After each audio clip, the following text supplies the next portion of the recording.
This video is audio content only. It does not contain any video footage or images. If you are expecting visual content, please be aware. This is intentionally provided in an audio-only format.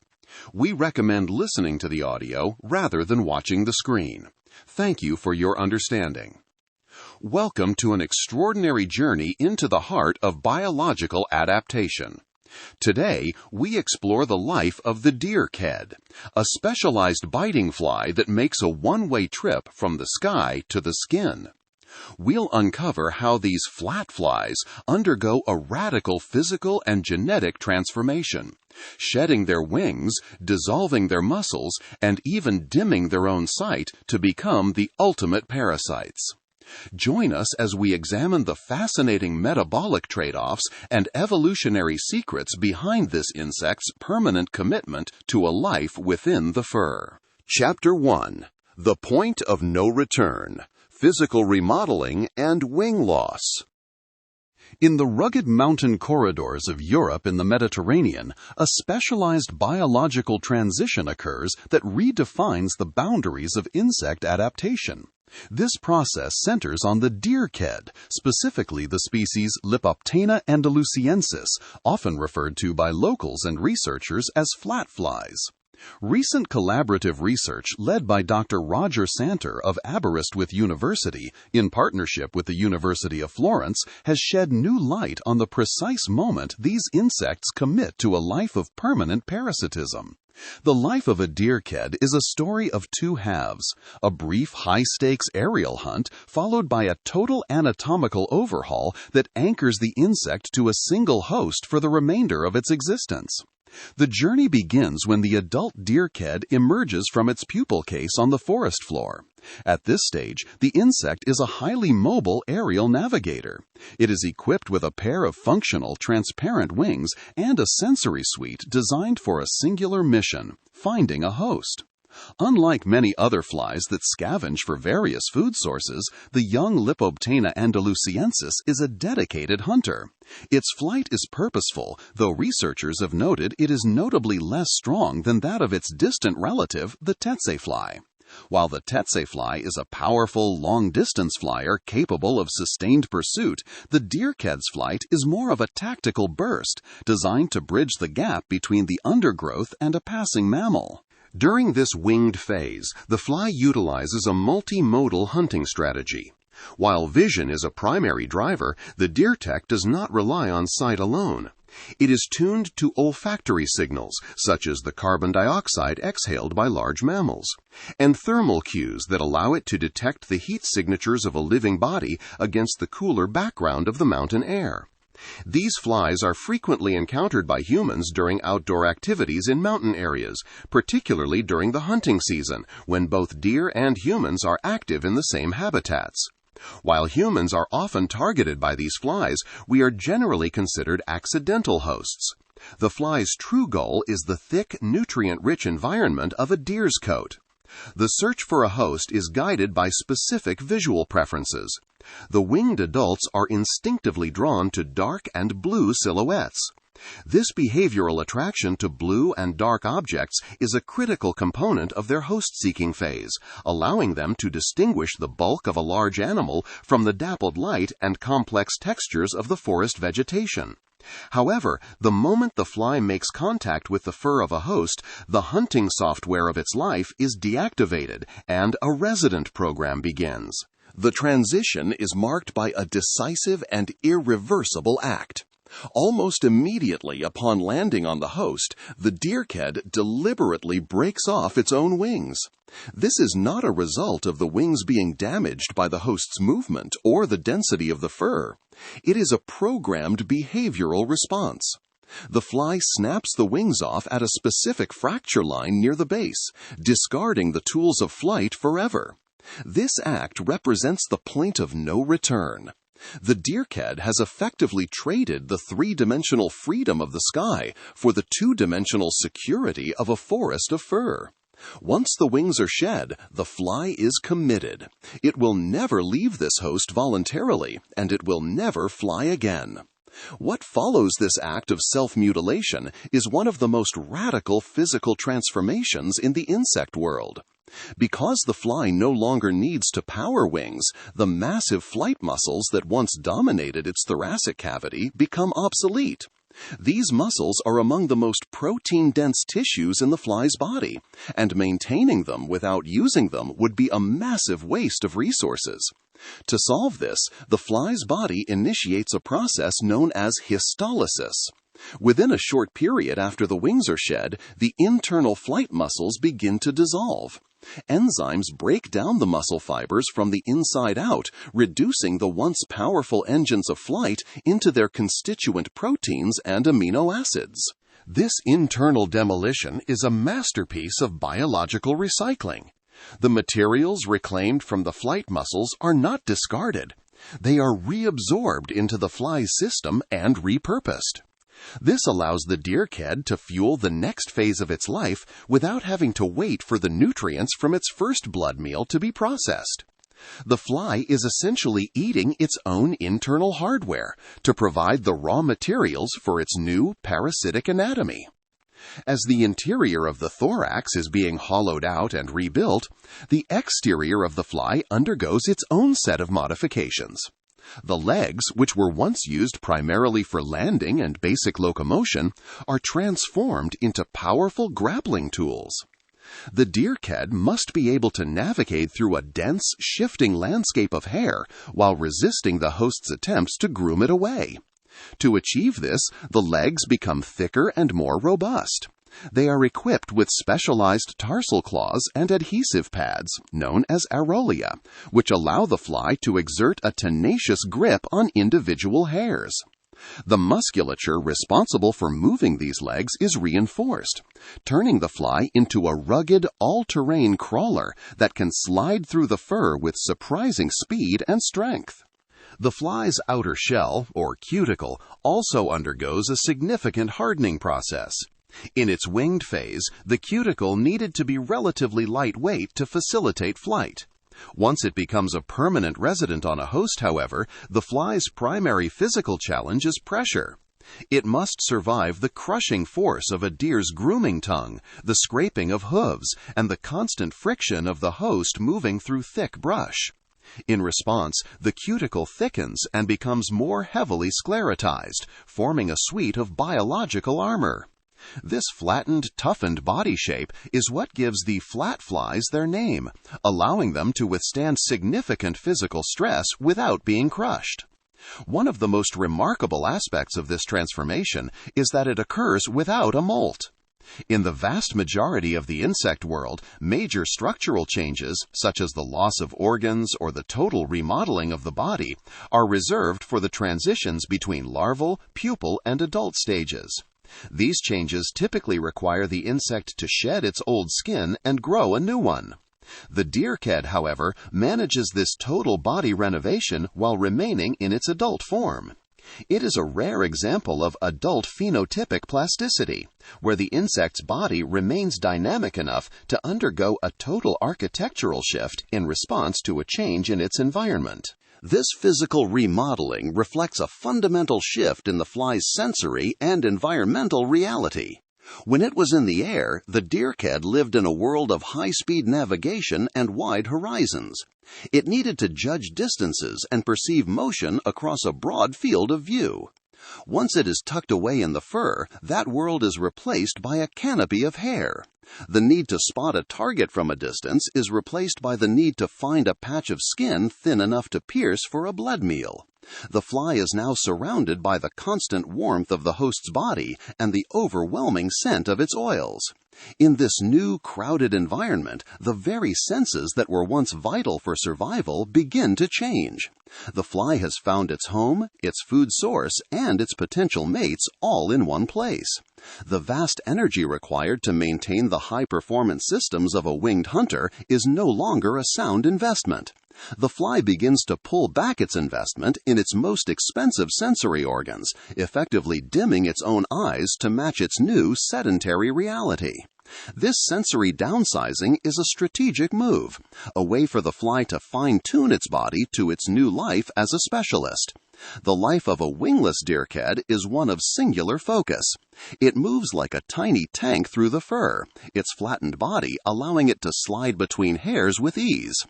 Every aspect of its existence is now tethered to the host. By giving up its wings, the deerked has traded the freedom of the sky for the security of a reliable food source, and its body has followed suit, shedding the expensive tools of flight to become the ultimate specialist in a hidden, hairy world. This dramatic lifestyle shift provides a unique window into how evolution balances the costs and benefits of physical and sensory systems. The act of shedding wings is more than just a physical change. It is a trigger that sets off a cascade of physiological adjustments, all aimed at turning a high-flying hunter into a highly efficient, energy-conserving parasite. As the fly settles into its permanent residence, it faces a new set of challenges.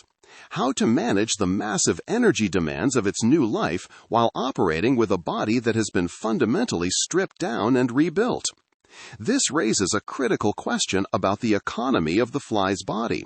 How does it decide which systems to keep and which to sacrifice in the name of efficiency? Chapter 2. The Metabolic Tax. Paying for Sight in Energy. To understand why a creature would choose to effectively dim its own lights, we must look at the biological cost of seeing. In the natural world, every organ and every sensory perception comes with a price tag, denominated in the currency of life, energy. Scientists have long recognized that among all the senses, vision is perhaps the most expensive luxury an organism can maintain. It is a high-maintenance system that requires a constant, heavy investment of metabolic resources. For the deerkid, the eyes are not just passive windows, they are high-performance sensors that demand a significant portion of the animal's total energy budget. When we talk about the metabolic tax of vision, we are looking at the sheer amount of work the body must do just to keep the visual system in a state of readiness. Even when an insect is resting, its eyes are consuming energy. The nervous tissue associated with the eyes is incredibly demanding. In some highly visual insects, it has been estimated that the visual system and its associated neural processing can account for up to 10% of the animal's entire basal metabolic rate. This is a staggering figure for a tiny fly. It represents a massive overhead cost that must be justified by a clear survival advantage. The reason vision is so expensive lies in the way light is converted into information. Inside the compound eye of a fly, thousands of individual light-sensing units, or ommatidia, are packed together. To function, these cells must maintain a delicate chemical and electrical balance. They use active transport mechanisms, specifically ion pumps, to move charged particles across their membranes. This process is essential for creating the electrical signals that the brain interprets as images, but it requires a constant supply of adenosine triphosphate, or ATP, the primary energy carrier in cells. These ion pumps never stop working. They are like the idling engine of a high-performance car, burning fuel even when the vehicle is standing still. The deerked utilizes what are known as neural superposition eyes. This specific dipteran eye structure is a powerful compromise between sensitivity and acuity. It allows the fly to pull signals from multiple photoreceptors to boost its ability to see in low light without sacrificing the sharpness of the image. While this provides the fly with a sophisticated visual tool for navigating the forest, it also increases the tax. Maintaining the neural architecture required to process these overlapping signals adds another layer of metabolic demand to an already expensive organ. Beyond baseline maintenance, the tax increases significantly when the insect is active. Flying metabolic rates in insects can be 50 times higher than resting rates. To navigate at these speeds, the visual system must be incredibly fast, requiring a high flicker fusion rate. To process information at such speeds, photoreceptor cells must contain a massive number of mitochondria, which act as the batteries of the cell. These mitochondria provide the rapid bursts of energy needed to reset the photoreceptors after every single flash of light. For a host-seeking fly, this investment pays off because it allows them to react to targets with split-second precision. But for a fly that has transitioned to a life in the fur, this high-speed capability becomes an unnecessary burden. The deerked provides a unique opportunity to see how an organism manages this metabolic budget when its circumstances change. Once it has secured its place on a host, the math of its existence shifts. It is no longer navigating a three-dimensional aerial landscape. It is crawling through a dark, warm thicket of hair.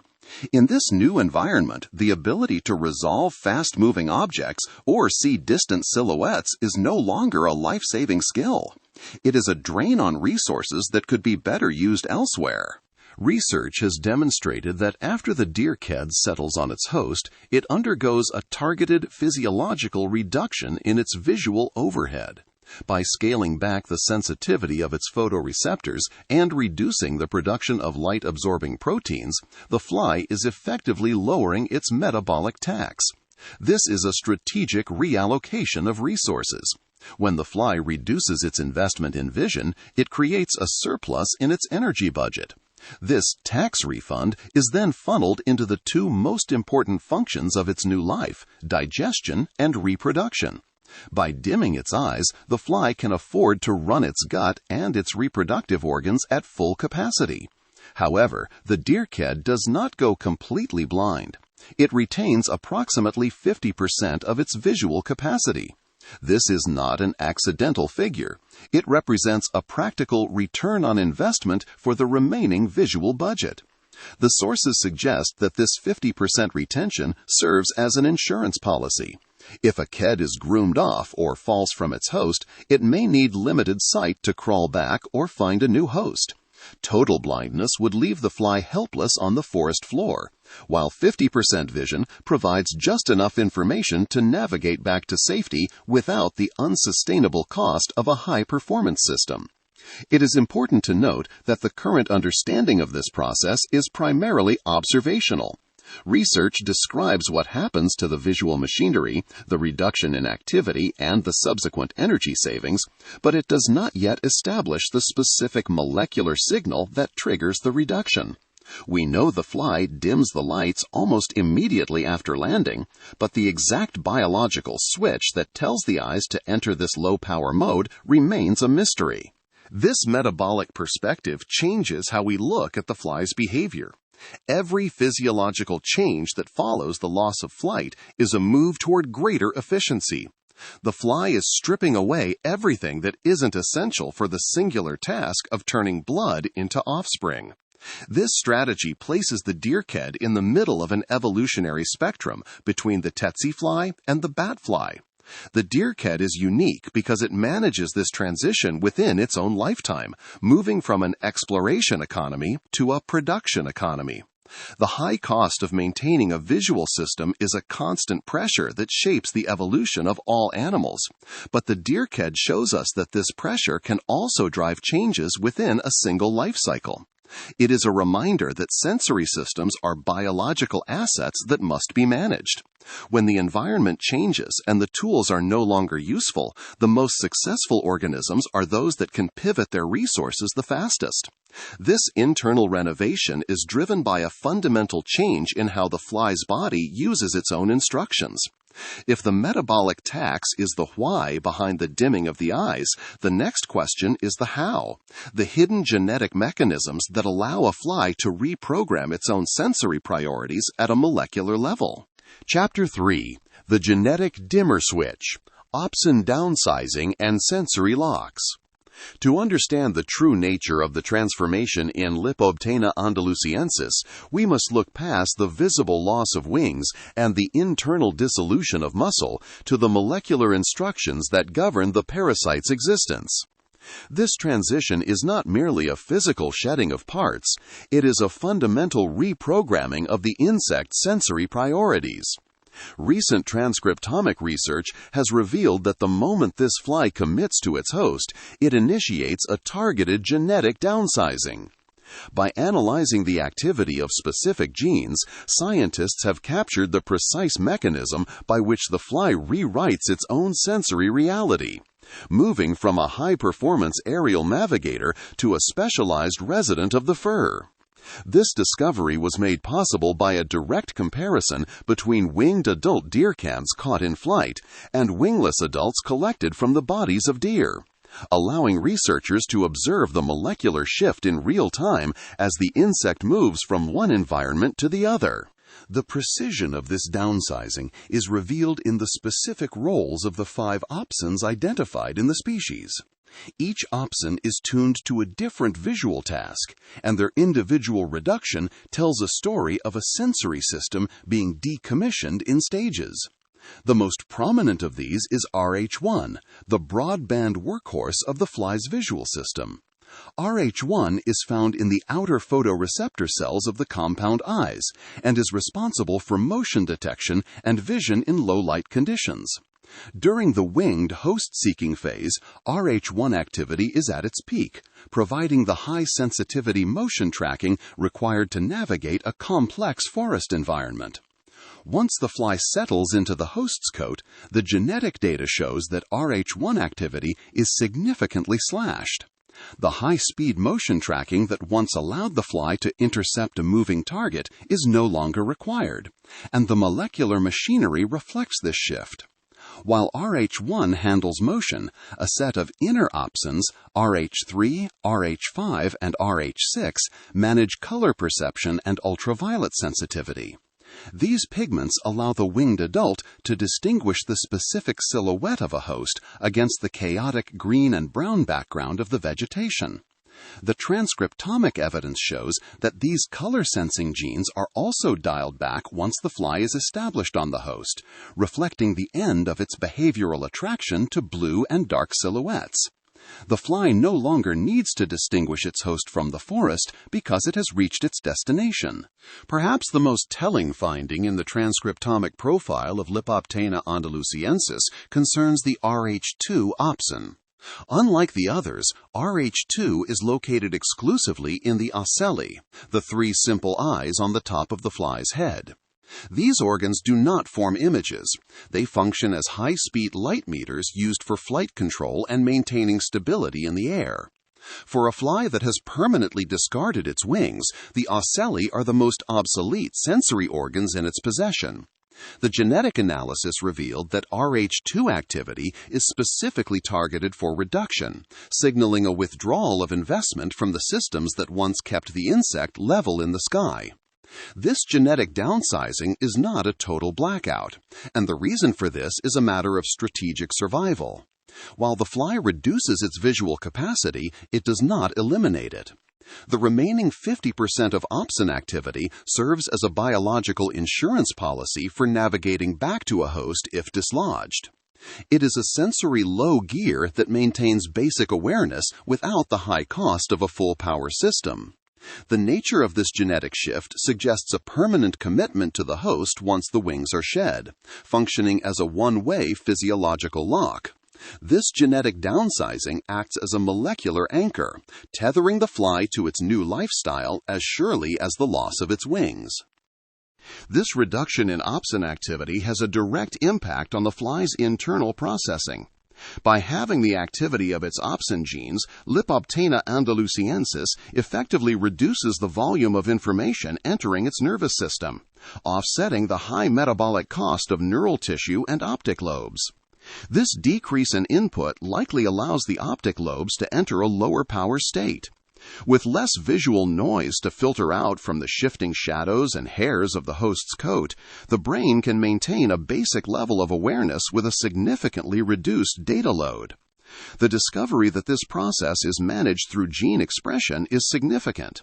Hippoboscoidea andalusiensis utilizes adult phenotypic plasticity to undergo this transformation without a molt. This allows a single organism to function as 2 different biological machines across its life cycle. This molecular strategy provides a clear link to the broader evolutionary history of the fly's lineage. Lepoptena andalusiensis mirrors the evolutionary spectrum between the aerial tsetse fly and sightless bat flies by performing a similar transition within its own life cycle.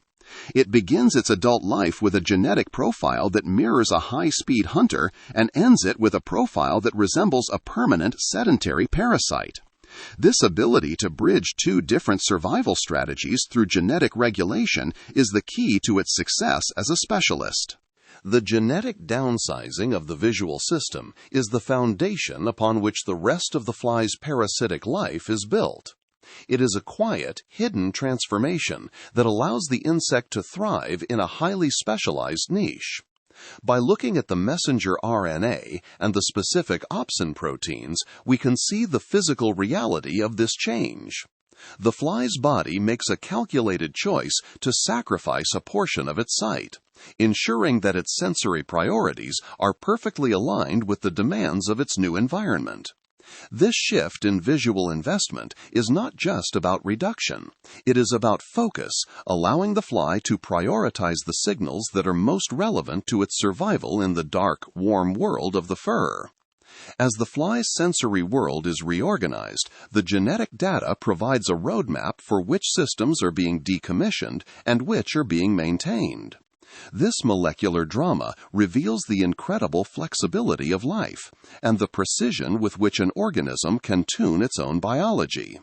The transition from the sky to the host is a story of calculated loss and strategic gain, a theme that becomes even clearer when we examine how these genetic shifts place the fly on an evolutionary bridge between the world of free-living hunters and the world of permanent parasites. Chapter 4. The Evolutionary Spectrum of the Hippoboscoidea. The dramatic transformation of the deerked is not an isolated quirk of nature, but rather a specialized expression of a much broader evolutionary story. To truly grasp why this fly behaves the way it does, we must look at its place within a remarkable group of insects known as the superfamily Hippoboscoidea. This group represents one of the most sophisticated lineages of blood-feeding specialists in the animal kingdom, including some of the most notorious and highly adapted parasites on the planet. By placing the deerked alongside its closest relatives, such as the tsetse fly and the specialized bat fly, we can see a clear evolutionary spectrum of visual and behavioral adaptation. This superfamily serves as a living laboratory, showing the different paths evolution takes when a creature commits itself entirely to the blood of vertebrates. Within the Hippoboscoidea, the variation in eye size and wing status is particularly evident within the evolutionary clade specialized for large mammalian hosts, specifically the subfamilies Hippobosinae and Lepopteninae. Across these groups, a shared physical solution has emerged in the form of a depressed morphology, providing a flattened body shape for navigating the host's environment. At one end of this evolutionary spectrum sits the tsetse fly, a member of the family Glossinidae. The tsetse is the ultimate aerial hunter of the group, never giving up its wings and remaining a free-living, highly mobile insect throughout its adult life. Because its hosts are often spread across vast distances, the tsetse fly has evolved a visual system that is among the most powerful in the insect world. The link between the tsetse fly and the deerked, specifically Lepoptena andalusiensis, becomes strikingly clear when observing how they search for food. Both species share an instinctive behavioral attraction to blue and dark silhouettes as a primary host-seeking strategy. While the tsetse fly uses this to hunt across the savanna, the winged host-seeking deerked utilizes the same hunting software to find its first meal, a behavioral trait that acts as a smoking gun of their shared evolutionary heritage. However, while the tsetse fly and the deerked start from a similar visual blueprint, their evolutionary paths diverge the moment contact is made with a host. The tsetse fly is a hit-and-run feeder that can never afford to let its visual system or flight muscles degrade. In contrast, the deerked adopts a settler strategy, trading the freedom of flight for the security of a permanent home. This evolutionary commitment is mirrored in the physical remodeling and histolysis of flight muscles discussed in earlier chapters. This divergence is even more pronounced when examining the other extreme of the Hippoboscoidea superfamily, the bat flies, belonging to the families Nycteribidae and Streblidae. These are perhaps the most specialized members of the group, having taken the parasitic lifestyle to its absolute limit. Most species are completely wingless from the moment they emerge as adults. Their reduction in vision is often an extreme adaptation to living in dim light or complete darkness within caves. In the world of the batfly, the ancestral hunting phase has been almost entirely erased. They are born as permanent residents with sensory systems stripped down to the bare essentials of touch and chemical sensing, often possessing eyes so reduced they can only detect the presence or absence of light. Lipoptena andalusiensis serves as the bridge between these two worlds within a single lifetime. It is born with the high-performance hardware of a tsetse-like ancestor, but possesses the biological flexibility to transition into a state that resembles the more specialized batflies. This unique life history suggests that the deerked represents a transitional stage in the evolution of permanent parasitism, showing how a free-living, visually oriented ancestor can move toward a flightless, sedentary existence. Within the deerked's own family, the Hippoboscidae, this spectrum of adaptation repeats itself on a smaller scale.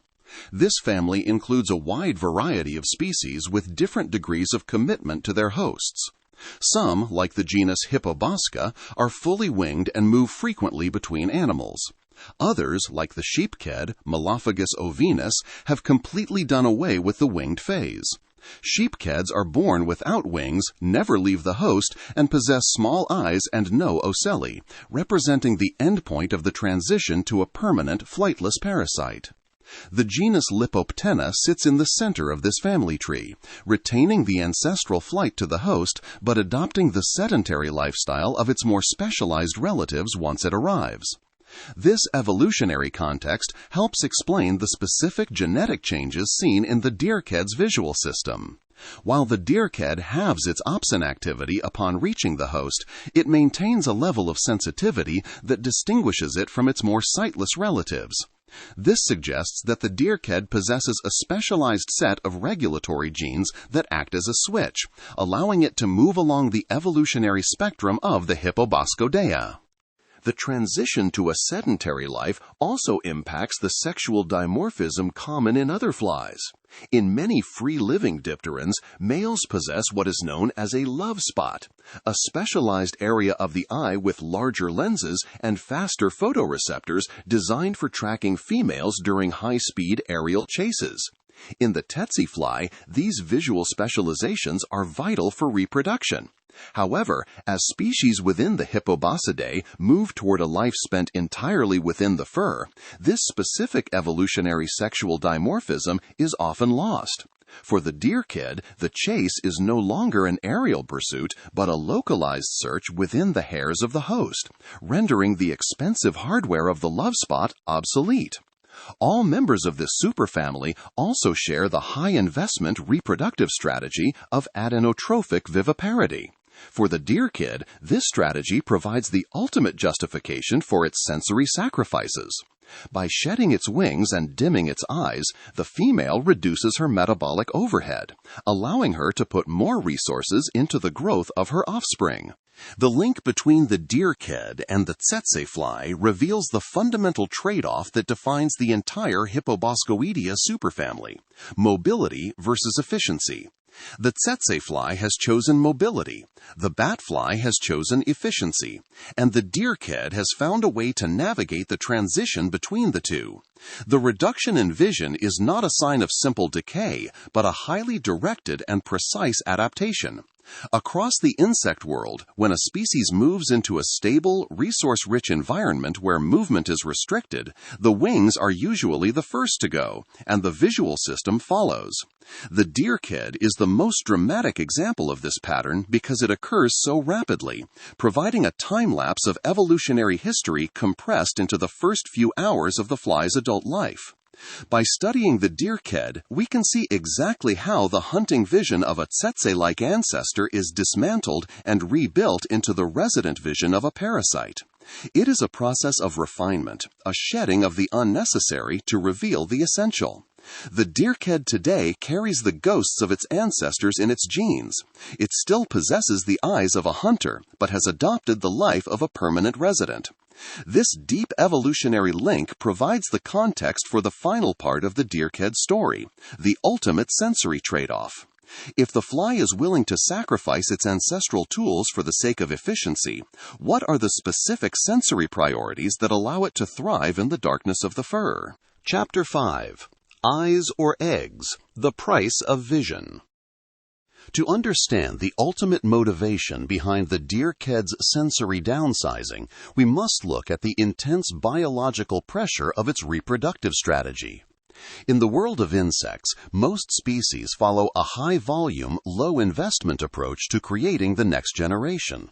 They lay hundreds or even thousands of eggs, leaving them to hatch and survive on their own with little to no parental care. The deerked, however, belongs to a select group within the superfamily Hippoboscoidea that has discarded this traditional model in favor of something much more akin to the reproductive life of a mammal. This strategy is known as adenotrophic viviparity, and it is one of the most energy-demanding ways to reproduce in the entire animal kingdom.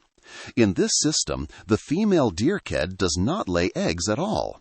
Instead, a single egg hatches inside her uterus, and the resulting larva remains there for the duration of its development.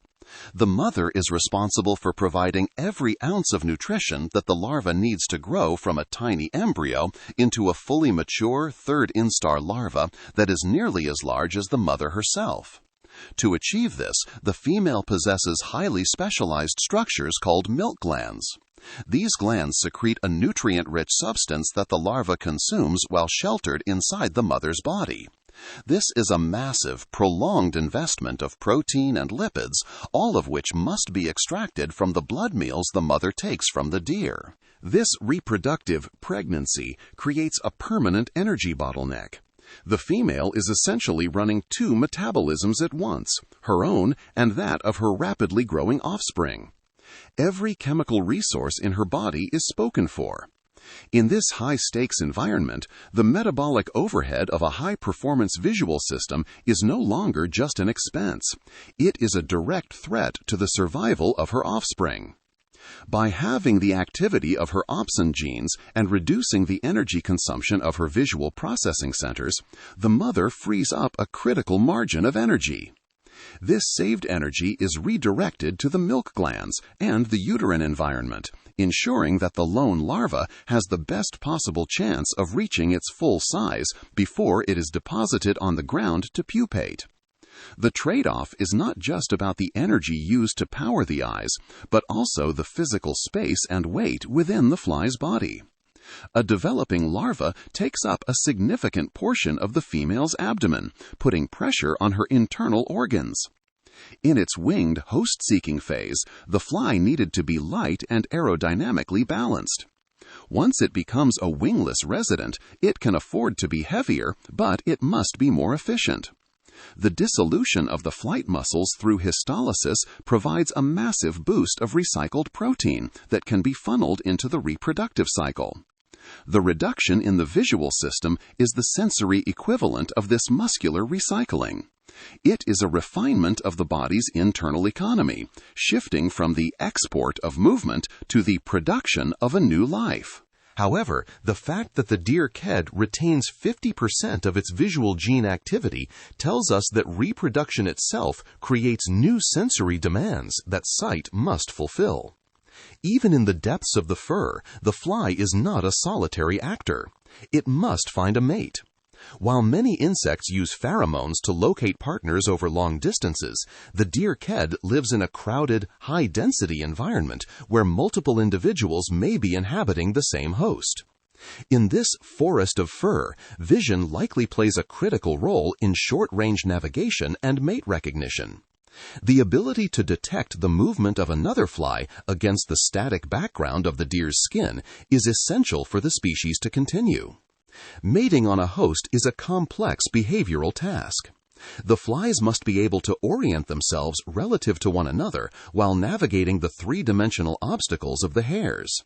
The remaining visual sensitivity, particularly in the broadband Rh1 photoreceptors, allows the fly to perceive the silhouettes and movements of potential partners.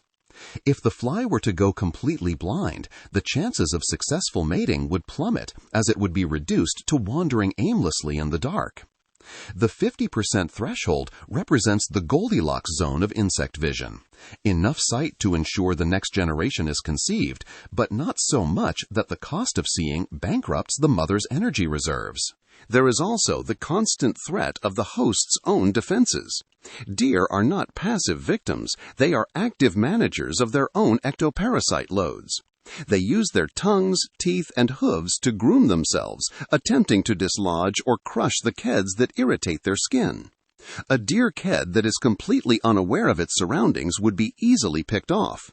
The fly needs its remaining visual sensitivity to detect the approach of a grooming tongue or the sudden shift in light that signals a predator. This is a form of defensive vision. It is no longer about hunting. It is about staying alive long enough to complete the reproductive cycle. The reduction in opsin activity is a calculated risk. The fly accepts a lower level of awareness in exchange for a higher level of internal productivity, betting that its thickened cuticle and powerful legs will handle the physical side of defense. This sensory trade-off also highlights the evolutionary risks of the deer ked's lifestyle. By committing to a permanent home on a single host and reducing its visual capacity to find a new one, the fly has entered an evolutionary trap. If the deer dies or becomes so malnourished that its blood can no longer support the parasite, the wingless, dim-sighted ked has no escape route. It cannot fly to a new host, and its reduced vision makes even a short crawl across the forest floor to a new animal a perilous journey. The fly has traded its long-term flexibility for short-term reproductive success. This is a common theme in the evolution of specialized parasites. The more a creature adapts to a specific niche, the more dependent it becomes on that niche remaining stable. The genetic mechanisms that manage this trade-off are a testament to the power of developmental constraints. Because the deer ked does not undergo a final molt after landing, it cannot physically restructure its eyes. This means that the evolution of the species has had to work within the limits of the existing hardware. The reduction in opsin gene activity is a soft solution to a hard anatomical problem. It is a way for the fly to achieve the benefits of an evolutionary change, like the eye loss seen in bat flies, without having to wait for millions of years of random mutations to physically shrink the organ. This phenotypic plasticity allows the deer ked to be two different types of biological machines within a single life cycle, adapting its sensory priorities on the fly. Interestingly, this trade-off may also be influenced by the different needs of males and females. While both sexes undergo the transition to a wingless life, the reproductive burden falls much more heavily on the female. In many fly species, males possess specialized regions in their eyes, sometimes called love spots, which are equipped with larger lenses and faster photoreceptors for tracking females in the air.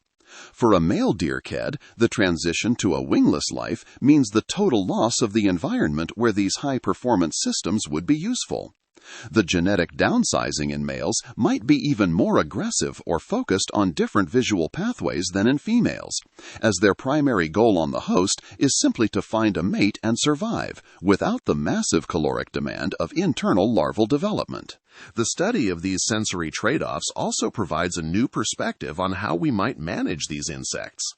For years, pest control strategies have focused on the winged, host-seeking phase of the deer ked's life, using the knowledge that they are attracted to dark and blue objects to design traps. However, once the fly lands and its sensory priorities shift, these traditional traps become useless. By understanding exactly how the fly's vision changes, how its sensitivity is halved, and which specific opsins are dialed back, researchers can begin to think about how to target the wingless residents. If we know the fly is operating in a low-light, high-contrast mode within the fur, we can potentially develop deterrents or lures that exploit this specific sensory state. This research also opens up questions about the role of other senses in the trade-off. As vision is scaled back, do other systems like touch or smell become more sensitive to compensate? The powerful, reinforced legs of the wingless ked are covered in sensory hairs that provide a constant stream of information about the host's movements and the proximity of other flies. It is possible that the energy saved from the visual system is not just going to reproduction, but is also being used to boost the mechanosensory or olfactory pathways. The genetic data provides the first map of this reorganization, showing us which systems are being decommissioned. But the next step is to see which systems are being upgraded to handle the challenges of life in the fur. The deerked's journey is a masterclass in the economy of nature. It shows us that every biological feature is a choice, a balance between the cost of maintenance and the benefit of function. The fly's decision to sacrifice its site is not a failure of evolution, but a triumph of efficiency. It is a recognition that in the dark, warm world of the host, the most valuable asset is not the ability to see the horizon, but the ability to turn blood into the next generation. The 50% reduction in opsin activity is the physical signature of this choice, a molecular compromise that allows the deerked to thrive in a niche that demands total dedication. Understanding the precise nature of these visual adaptations provides a foundation for broader ecological insights. The deerked is a sentinel species, showing us how environmental stability can drive sensory decline, and how reproductive pressure can force the most expensive organs to be the first ones on the chopping block. By tracking the activity of RH1, RH2, and the other opsins, we are watching the fly's body make the hard decisions that define its survival. This hidden genetic drama is what allows the deerked to be such a successful specialist, turning the high-flying hunter into a highly focused, energy-conserving resident of the deer's coat. The implications of this research extend to our understanding of how all biting flies interact with their world. From the tsetse fly's high-speed chase to the bat fly's total darkness, the superfamily Hippoboscoidea shows us every possible variation on the theme of blood feeding. The deerked's ability to navigate between these extremes within its own lifetime makes it a unique model for studying the limits of biological flexibility. It shows us that the brain and the eyes are not fixed at birth, but are dynamic systems that can be tuned to the frequency of the environment. As we look at the way these flies manage their sensory budgets, we see a pattern that repeats across the history of life. Whenever a creature finds a reliable, stable source of energy and protection, it begins to shed the expensive tools of exploration. The deerked is simply catching this process in real time, providing a high-speed demonstration of the evolutionary forces that have shaped flightless birds, cave-dwelling fish, and subterranean mammals. The reduction in vision is the first step on the path toward total specialization, a path that the deerked has mastered with molecular precision. This shift in visual investment is a fundamental part of the fly's identity. It defines how it eats, how it moves, and how it ensures its lineage continues. By looking at the messenger RNA and the proteins that catch the light, we are seeing the true cost of sight and the relentless demand of life. The deerked story is one of calculated loss, a strategic retreat from the world of light to the world of blood, driven by the uncompromising logic of reproduction.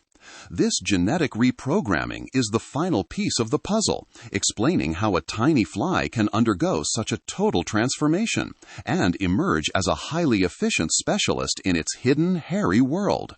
The ability of the deerked to fine-tune its sensory systems provides a roadmap for future monitoring and control strategies. By identifying the specific molecular markers of the fly's transition, the halving of its opsin activity, researchers can develop more effective ways to track the spread of these parasites and the diseases they may carry. It turns the fly's greatest adaptation into its most predictable trait, allowing us to see the world through its eyes, even as those eyes are being dimmed by the demands of its own survival. This understanding of the sensory trade-offs in the deerked is a vital step toward a more complete picture of how parasites adapt to their hosts and how we can use that knowledge to manage their impact on the animals and humans they target. The life of the deerked is a testament to the radical efficiency of evolution.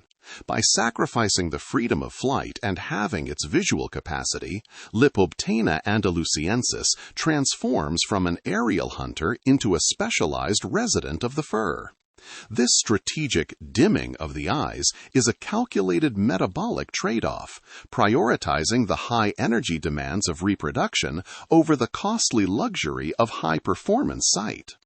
As a bridge between free-living flies and permanent parasites, the deerked reveals the incredible plasticity of life, showing how an organism can rewrite its biological priorities within a single lifetime.